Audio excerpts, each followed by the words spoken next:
இயேசுவின் ஜெப கோபுரம் ஊழியங்கள் வழங்கும்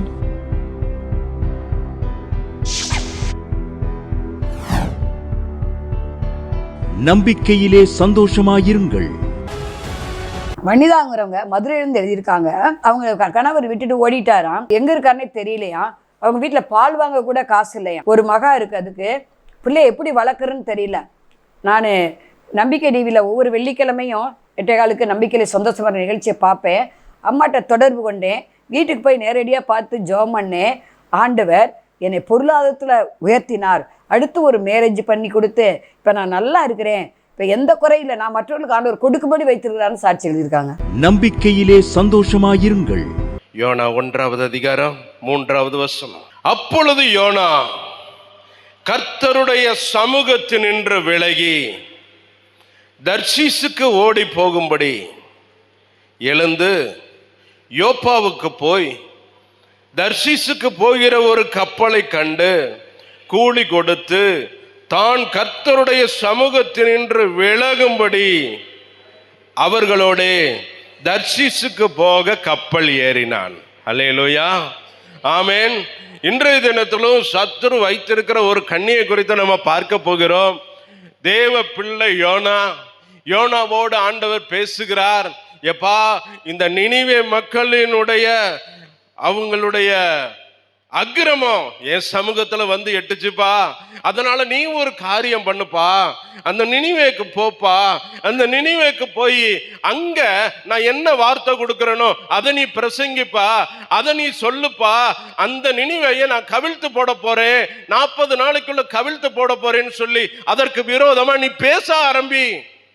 நீ செய்ய வேண்டிய காரியம் இதுதான் அப்படின்னு சொல்லி அப்பா கிளீனா சொல்லிட்டார். சொன்னதெல்லாம் வாங்கியாச்சு.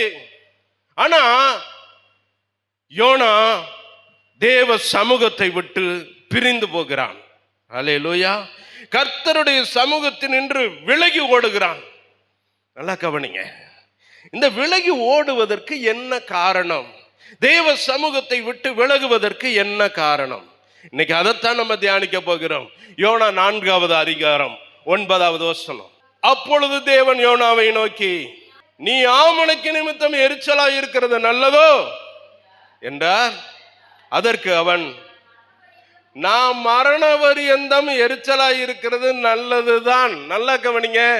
இன்னைக்கு தேவ பிள்ளைகளை தேவ சமூகத்தில் நின்று பிரிப்பது எரிச்சல். அல்லேலூயா. நல்லா கண்டுகொள்ளுங்க.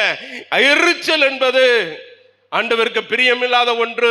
இது தேவ சமூகத்தை விட்டு நம்மளை பிரிக்கும். அல்லேலூயா, ஆமென். எரிச்சல் பிரிக்கும் தேவ சமூகத்தில் நின்று. இந்த எரிச்சல் கொஞ்சம் கொஞ்சமா வரும். நல்லா கவனிங்க.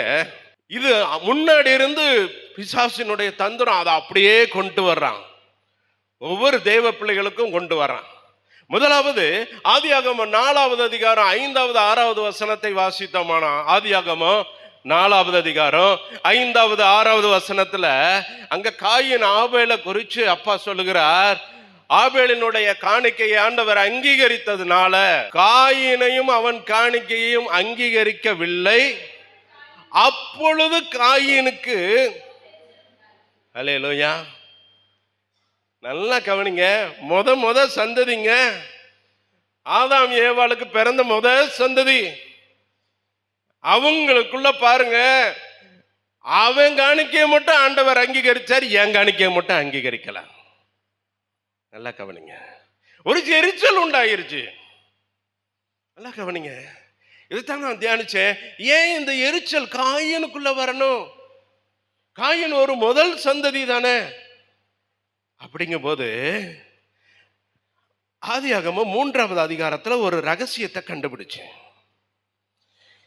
ஆண்டவர் சொல்லிட்டாரு, எப்பா, தோட்டத்தில் உள்ள எல்லா விருட்சங்களின் கனியையும் புசிக்கலாம், ஆனா அந்த விருட்சத்தின் கனியை மட்டும், அந்த நடுவுல இருக்கிற அந்த நன்மை தீமை அறியத்தக்க விருட்சத்தின் கனியை மட்டும் புசிக்காதப்பா.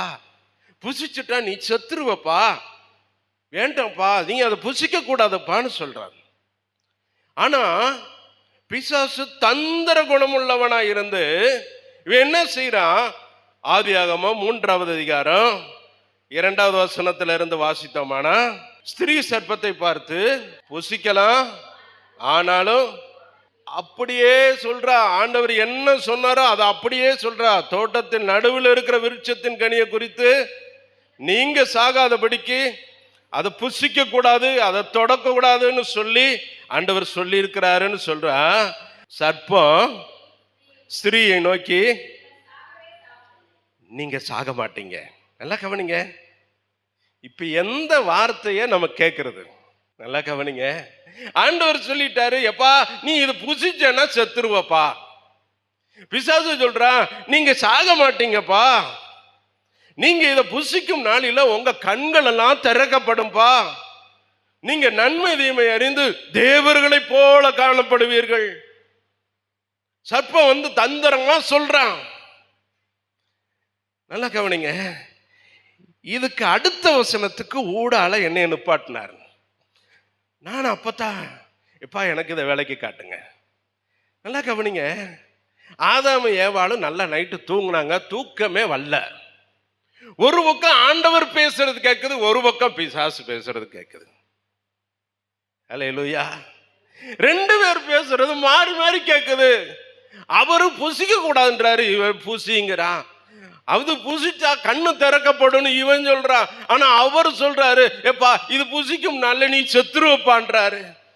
யாரு வார்த்தைய நம்புறது? அல்லேலூயா. 2 பேரும் ஒருத்தருக்கு ஒருத்தர் பேசுறாங்க. பாத்தியா, ஆண்டவர் எல்லாத்தையும் உண்டாக்குனார்ல, படைச்சார்ல, ஏன் அதை படைக்கணும்? ஏன் அதை படைக்கணும்? ஒருவேளை இவன் பாரு, இவன் அழகா நம்ம மேல நயங்காட்டி பேசுறானே, இவன் வார்த்தைக்கு நம்ம கீழ்ப்படிஞ்சுதான் பார்ப்போமே. அல்லேலூயா. ஆண்டவர் எப்படி ஓரவஞ்சமா செய்யறாரு பாரு. புசிக்க கூடாதுன்னு சொல்லிட்டாரு, புசிச்சா நம்ம கண்கள் திறக்கும்னு அவருக்கு தெரிஞ்சு போச்சு, அதனாலதான் புசிக்க கூடாதுன்னு கட்டுப்பாடு வச்சிருக்கிறாரு அப்படின்னு சொல்லி ஒருவருக்கு ஒருவர் பேசுறாங்க. பேசிட்டு காலையில விடியுது, உடனே கிளம்பி சரி சரி வா நம்ம அந்த விருட்சத்தை போய் பார்ப்போம், அந்த கனியை போய் பார்ப்போம். போய் பார்க்குறாங்க. பார்த்தா அது பார்வைக்கு அழகும் புசிப்புக்கு இன்பமும் அருமையா இருக்கு.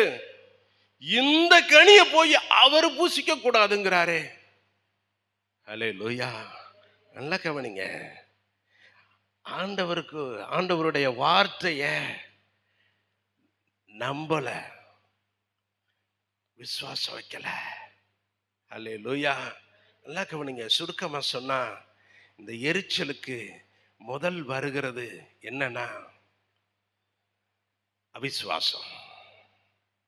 அவருடைய வார்த்தைய விசுவாசியாம அதை உதறி தள்ளுவது. அல்லேலூயா, அல்லேலூயா. நல்லா கவனிங்க. இந்த குணம் வந்த உடனே தான் அதுக்கப்புறமேலு அதை பறிக்கிறாங்க, அதை புசிக்கிறாங்க, புருஷனுக்கு கொடுக்கறாங்க, தாங்கள் நிர்வாணிகள் அறிஞ்சு கொள்றாங்க, ஓடி ஒளிகிறாங்க. இந்த சந்தேகங்கிறது வருது. நல்லா கவனிங்க. இந்த சந்தேகம், ஆண்டவர் வாக்குத்தத்த வார்த்தைகள் மேல ஒரு சந்தேகம் வந்துருச்சுன்னா அடுத்தது எரிச்சல் உண்டாயிரும். இந்த சந்தேகம் தாங்க காரணம். யோனா ஆண்டவர் கொண்டு போறாரு, சொன்ன தரிசனம் நினிவேயை குறிச்சு, ஆனா இவர் ஓடுறது தர்சீச நோக்கி. அல்லேலூயா. ஆனாலும் அப்பா விடல. எப்பா நான் சொன்னதை நீ செய்யாம போயிட்டில. உடனே கடல்ல ஒரு கொந்தளிப்பை உண்டு பண்ணுகிறார். கொந்தளிக்குது, கடல் கொந்தளிக்குது, எல்லாருக்கும் சேதம் வருது, பொருட்சேதங்கள் வருது, கப்பற் சேதங்கள் வருது, எல்லாம் வருது. எல்லாத்தையும் தூக்கி போட்டும் பாரத்தெல்லாம் இறக்கியும் அந்த கொந்தளிப்பு விட்டபாடு இல்லை. அல்லேலூயா. கடைசியில யோனாட்ட கேட்கிறாங்க. அவன் சொல்லுகிற வார்த்தையை பாருங்களேன். யோனா 1வது அதிகாரம் 9வது வசனம். அதற்கு அவன், நான் எபிரெயன், சமுத்திரத்தையும் பூமியையும் உண்டாக்கின பரலோகத்தின் தேவனாகிய கர்த்தரிடத்தில் பயபக்தியுள்ளவன். அல்லேலூயா, ஆமென். யோனா சொல்றான், எப்பா நான் கர்த்தரிடத்தில் பயபக்தி உள்ளவனப்பா. பயபக்தி உள்ளவன் தான், பயபக்தி உள்ளவன் தான். இவனுக்குள்ள ஒரு காரியம் பிசாசு விதைத்து வைத்திருக்கிறான். ஆண்டவர் ஒரு வார்த்தையை கொடுத்துட்டாருன்னா அதை கீழ்ப்படிய மனசு இல்ல. ஏன் மனசு இல்ல? அப்பா அப்படித்தான் சொல்லுவாரு. சொல்லிட்டு என்ன சொல்லுவாரு? இங்க பாருங்க, 4வது அதிகாரம் 2வது வசனத்துல 1வது 2வது வசனத்தை வாசித்தோமானா, யோனாவுக்கு இது மிகவும் விசனமாயிருந்தது. அவன் கடுங்கோபம் கொண்டு கர்த்தரை நோக்கி விண்ணப்பம் பண்ணி, கர்த்தாவே, நான் என் தேசத்தில் இருக்கும் போதே நான் இதை சொல்லவில்லையா? இது நிமித்தமே நான் முன்னமே தர்ஷீசுக்கு ஓடி போனேன். நீங்க இரக்கமுள்ள தெய்வம்ன்றது தெரியும்பா, நீங்க மன உருக்கமுள்ளவர்ன்றது தெரியும்பா, நீங்க நீடி சாந்தமுள்ளவர்ன்றது தெரியும்பா, நீங்க மிகுந்த கிருபையுள்ளவர்னு தெரியும்பா, நீங்க தீங்கு நாள்ல மனஸ்தாபப்படுற தீங்குக்கு மனஸ்தாபப்படுகிற தேவன் என்று தெரியும்பா. அல்லேலூயா. நான் சொன்னது நடக்கலையே, எனக்கு கடும் கோபம், டென்ஷன். அல்லேலூயா. நல்லா கவனிங்க, இப்படிப்பட்ட ஒரு டென்ஷன் பார்ட்டியை ஆண்டவர் எப்படி வழி நடத்துறாரு பாருங்க. அல்லேலூயா. எரிச்சல் எரிச்சல் எரிச்சல். அல்லேலூயா. ஆமென். நல்லா கவனிங்க, இந்த எரிச்சல் என்பது பிசாசு வைக்கிற தந்திரமான ஒரு கட்டு. இது தேவ பிள்ளைங்க வீட்டுக்குள்ளேயும் விளையாடுவான். கணவன் மனைவிக்குள்ள ஒரு எரிச்சலை உண்டு பண்ணுவான். வேண்டாத காரியத்துக்கெல்லாம், சின்ன சின்ன காரியத்துக்கெல்லாம், சின்ன காரியத்துக்கு கூட ஒரு எரிச்சலை உண்டு பண்ணி குடும்பத்துல சமாதானத்தை குலைப்பான். அல்லேலூயா. இதை நாம் கண்டு கொள்ளணும். கிறிஸ்துவோட உறவு இல்லாதனாலதான் இங்க யோனா கூட ஆண்டவர் பேசுறார், நீ செய்யப்பா, வார்த்தையை மீறி போறான். எரிச்சல் உள்ள வந்துருச்சுன்னு சொன்னா விசுவாசத்தை முழுசு எடுத்துரும், துணிகரத்துக்கு நேரா கொண்டு போயிடும். துணிகரம் வேண்டாம். ஆண்டவர் இப்படிதான் சொல்லுவாரு. சொல்லிட்டு அவர் மனசு மாறிடுவாரு. அல்லேலூயா. ஆமென். நல்லா கவனிங்க, யோனா போனதுனாலதான், நினிவேல பிரசங்கம் பண்ணதுனாலதான் சிறியோர் முதல் ராஜா வரைக்கும் எல்லாரும் ரெட்டுடுத்தி உபவாசத்துல காத்திருந்தாங்க. தேவ சமூகத்துல தங்களை தாழ்த்துனாங்க. தாழ்த்தும் போது அப்பா அந்த நினிவேக்கு மனம் இறங்கினார். அல்லேலூயா. நினிவேக்கு மனம் இறங்கினார். செய்ய நினைத்த தீங்கை செய்யாதபடி மனம் மாறினார். அல்லேலூயா. சூரியன் அஸ்தமிக்கிறதுக்கு முன்பாக உங்க எரிச்சல் கோபம் தணிஞ்சிடணும்பா. அந்த எரிச்சலை விட்டுருப்பா. அந்த எரிச்சல் உங்களுக்கு வேண்டாம்ப்பா. அல்லேலூயா. நல்லா கவனிங்க, கணவன் மனைவிக்குள்ள சண்டை வர்றது சகஜம்தான், சின்ன சின்ன பிரச்சனைகள் வர்றது சகஜம்தான். ஆனா பொழுது விடி மறையுங்குள்ள, சூரியன் அஸ்தமிக்குள்ள என்ன செய்யணும்? ஒருவருக்கு ஒருவர் ஒப்புரவாயிரணும். என்ன மன்னிங்கன்னு சொல்லணும். அல்லேலூயா. கணவன் மனைவியை பார்த்து சொல்லணும், என்ன மன்னிச்சிருமா, நான் தவறா பேசிட்டேன். அல்லேலூயா. என்ன மன்னிச்சிருமான்னு சொல்லி இறங்கி போனோம். மனைவி கணவனை பார்த்து சொல்லணும், என்ன மன்னிச்சிருங்க, நான் இப்போ ஏதோ வேகத்தில் பேசிட்டேங்க, என்ன மன்னிங்கன்னு சொல்லணும். அல்லேலூயா. ஒருத்தருக்கு ஒருத்தர் மன்னிச்சு நல்மணம் பொருந்தும் போது அந்த குடும்பம் மறுபடி சமாதான பூமியாய் மாறும். அல்லேலூயா. ஆமென். நீங்களும் நானும் ஆராதிக்கிற தேவன் ஜீவனுள்ள தேவன். அல்லேலூயா. பொல்லாப்பு செய்வா எதுவான எரிச்சல் நமக்கு வேண்டாம். அல்லேலூயா. யோனாவுக்கு இந்த எரிச்சல் இருந்ததுனால தாங்க கடைசி வரைக்கும் பாருங்க ஆண்டவருக்கு அவருக்கு போராட்டமாவே இருந்துச்சு. அப்பா பாக்குறாரு, இவனை போய் நான் தெரிந்து கொண்டேன், இங்க பாரு நான் சொல்றதையே கேட்க மாட்டேங்கிறான், இவன் ஒரு சொன்னடியா கதை பயலா இருக்கானே. நம்ம சொல்றோம்ல வீட்டுல, என் வார்த்தையை கேட்க மாட்டேங்கிறானே. அல்லேலூயா. யோனாவை குறிச்சு அப்பாவுக்கு ரொம்ப வேதனையா தான் இருந்துச்சு. அல்லேலூயா. ஆமென். இன்னைக்கு அப்பாவினுடைய இருதயத்தை வேதனைப்படுத்துகிற பிள்ளைகளாய் நம்ம காணப்படக்கூடாது.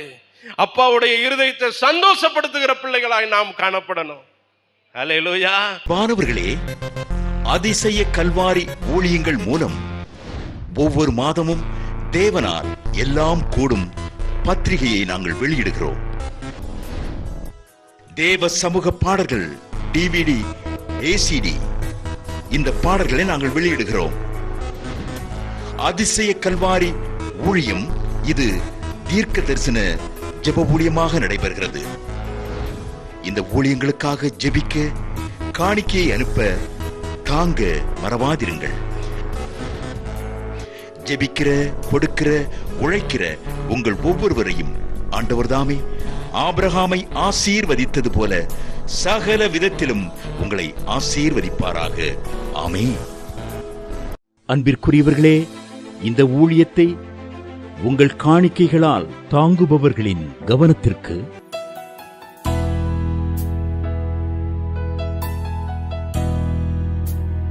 ஜிபே மூலமாகவும் நீங்கள் தாங்கும்படி உங்களை பட்சமாய் கேட்டுக்கொள்கிறோம். எங்களுடைய ஜிபே எண்ணானது 9439308550.